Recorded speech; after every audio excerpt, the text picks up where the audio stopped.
नमस्कार मैत्रिणींनो, मी सुषमा डांगरे आपले बेस्ट कुकिंग या चॅनलमध्ये आपले सर्वांचे स्वागत करत आहे। आज आपण एक हटके आणि एकदम सोपी पद्धतीने मसाला पापड कसा बनवणार आहे ते बघणार आहे। आज आपण हॉटेलमध्ये गेल्यावर आपल्याला सर्वात प्रथम मसाला पापड हाच डोळ्यासमोर येतो आणि तो असा तळतानाही तो व्यवस्थित तळला जावा, त्याला घडी पडू नये किंवा काही नाही। आणि टोमॅटो टाकल्यानंतर तो पापड असा नरम होतो। तर ह्या 2-3 टिप्स मी सांगणार आहे। चला मग आपण सुरुवात करूया। तर मग आपण त्यासाठी लागणारे साहित्य पाहूया। हे मी मोठ्या आकाराचे 2 घरगुती बनवलेले 2 पापड घेतलेले आहे। बारीक केलेला कांदा घेतलेला आहे, टोमॅटो घेतलेला आहे, टोमॅटोचे बी आणि त्यातला मधला रस काढून घेतलेला आहे, कोथिंबीर घेतलेली आहे, बारीक शेव घेतलेली आहे, चाट मसाला घेतलेला आहे, लाल तिखट घेतलेला आहे, मीठ घेतलेले आहे। करण्यासाठी मी अशी पसरट कढई घेतलेली आहे आणि भरपूर तेल असं घातलेले, कारण की भरपूर तेल असल्यामुळे ना पापड असा गोळा होत नाही, घड्या पडत नाही आणि व्यवस्थित असं एकसारखा तळला जातो। त्याच्यामुळे पसरट कढई घ्या आणि 1-1.5 इंच असं तेल घालून घ्या त्याच्यामध्ये। तर चला आपण आता तेल गरम झालंय, पापड तळण्यास सुरुवात करूया।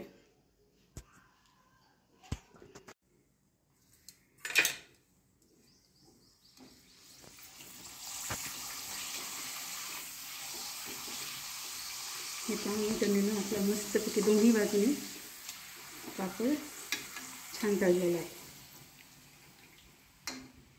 पूर्ण तेल असं निथळून घ्यायचं आहे। मी 2 पापड तळते।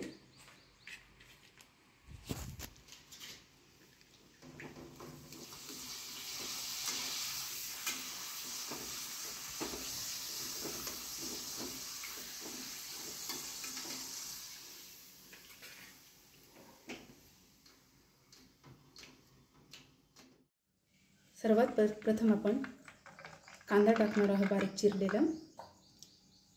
आपल्या आवडीनुसार कमी जास्तही करू शकता। त्यानंतर टोमॅटो टाकणार आहे। त्यातल्या बिया आणि रस काढून घेतलेला आहे, त्याच्यामुळे आपला पापड नरम पडणार नाही। ही छोटीशी टिप्स आहे पण खूप महत्त्वाची आहे। बऱ्याच वेळेस काय होतं, आपण आहे ना पापड खाताना नरम होतो, तर आपण टोमॅटोचं पूर्ण रस काढून घेतल्यामुळे तो नरम होणार नाही। ही एक महत्त्वाची टिप्स आहे। कोथिंबीर,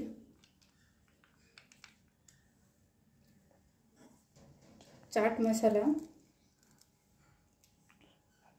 लाल तिखट,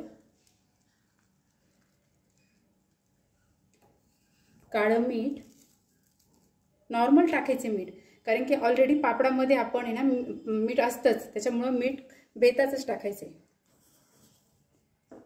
बारीक शेव